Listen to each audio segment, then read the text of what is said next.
నేను కోవిడ్‌కొచ్చి ఒక నెల తక్కువ సంవత్సరం అవుతుందండి. అప్పటినుంచి ఈ ఇంట్లో తీసుకొచ్చిన కాడ నుంచి నేను ఒక్కదాన్నేనండి పని. ఇంకో పని మనిషి అంటూ లేదు. కుటుంబం మొత్తం 10 మంది జనాభా అండి. మూడంతస్తుల బిల్డింగ్ అండి. అప్పటి నుంచి వంట మనిషిని తీసుకొస్తానని అంటున్నారు కానీ ఇప్పటివరకు తీసుకురాలేదండి. ఇంకా అన్ని పనులు నేనే చేసుకోవాల్సొస్తుంది. నాకు ఒంట్లో బాగుండట్లేదు. నేను మెట్లు ఎక్కి దిగలేకపోతున్నాను.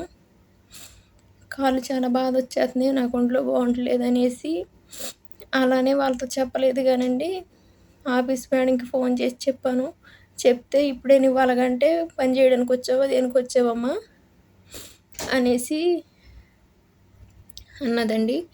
ఇంక సర్లే అనేసి ఇంక వాళ్ళకెప్పుడు నేను ఫోన్ కూడా చేయలేదు, చెప్పలేదు. ఆ తర్వాత రంజాన్ వస్తుందనంక మళ్ళీ ఫోన్ చేసి చెప్పాను. అప్పుడు మనిషిని తీసుకొస్తానన్నారు. ఇంకా తీసుకురాలేదు. నాకు చాలా ఇబ్బందయిపోతుంది అనేసి ఫోన్ చేసి చెప్తేను ఏమీ పట్టించుకోలేదు. ఎటువంటి సమాధానం కూడా లేదు. మళ్ళీ ఆ తర్వాత నన్ను పంపించిన వెంకటలక్ష్మి గారికి చెప్పాను. తను మాట్లాడితే తనతోనేమో ఇంకో మనిషిని తీసుకురాము.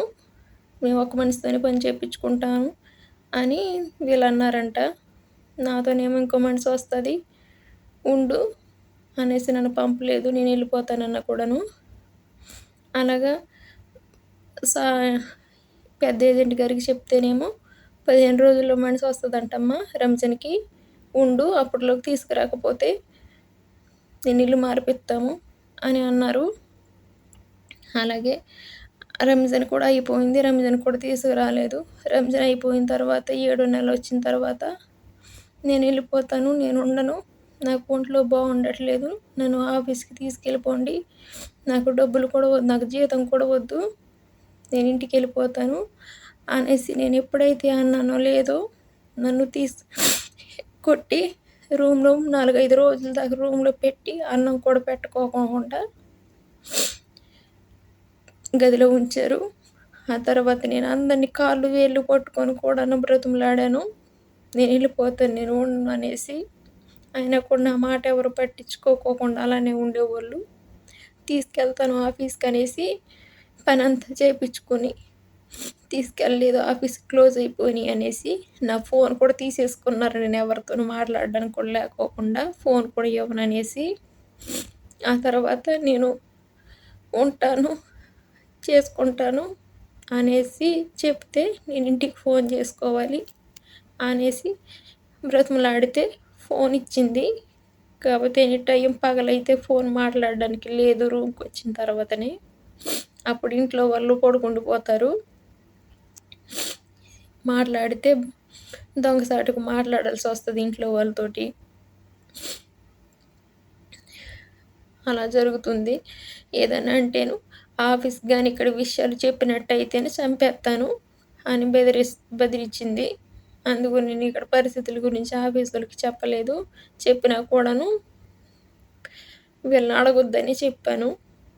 వాళ్ళని మీరు అడిగితే నన్నిక్కడ చంపేత్తానని బెదిరిత్తుంది. ఇంక ఫోన్ తీసేసుకుంటాను. నువ్వు 2 సంవత్సరాల దాకా ఎళ్ళే పనే ఉండదు. ఎవరితో మాట్లాడే పని ఉండదు. నీకు ఇండియా ఆఫీస్‌కి బోలెడన్ని డబ్బులు పెట్టాను. ఇక్కడ ఆఫీస్‌లో బోలెడు డబ్బులు కట్టాను. నేనెందుకు వదులుతాను? ఎందుకు పంపుతాను? అని బెదిరిస్తుంది. ఇండియా ఆఫీస్‌కి పంపిన డబ్బులైతే నాకెవరు ఏమీ ఇవ్వలేదు. మాట్లాడితే డబ్బులు పంపాను. నిన్ను పంపే పనే లేదు 2 సంవత్సరాలు అయ్యేదాకా అనేసి కనీసంగా టయానికి తినడానికి ఏమీ ఉండదు. ఏదైనా వండుకొని తిందామన్న టైం ఉండదు. ఎంతసేపు లెగిసిన కాడ నుంచి వాళ్ళకి తినేయి చేసి పెడతమే సరిపోతది.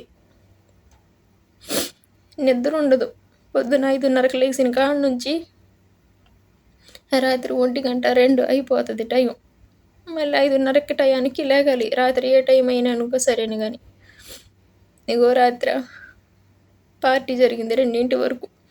కింద పడతాలు, మీద పడతారు. ఎలా ఉన్నా లెగిసినా ఏ నొప్పున్నా కనీసం ఒక టాబ్లెట్ కూడా ఇవ్వరు అడిగినాను.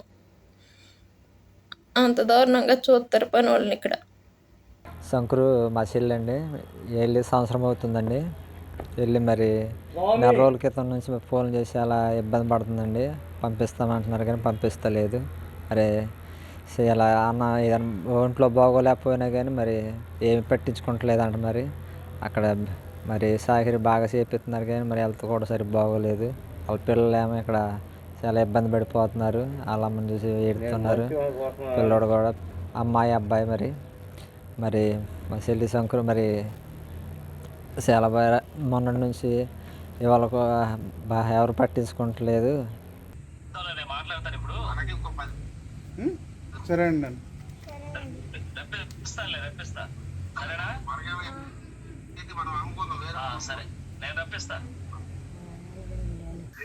శంకరు మా చెల్లండి సంవత్సరం క్రితం వెళ్ళి చాలా ఇబ్బంది పడుతుందండి. వెళ్ళిన కాడ నుంచి చాలా ఇబ్బందిగా పడుతున్నారు. భోజనం కూడా పెడతలేదంట. హెల్త్ కండిషన్ కూడా బాగోలేకపోతే ఆయన పట్టించుకోవట్లేదు, చూస్తలేదు.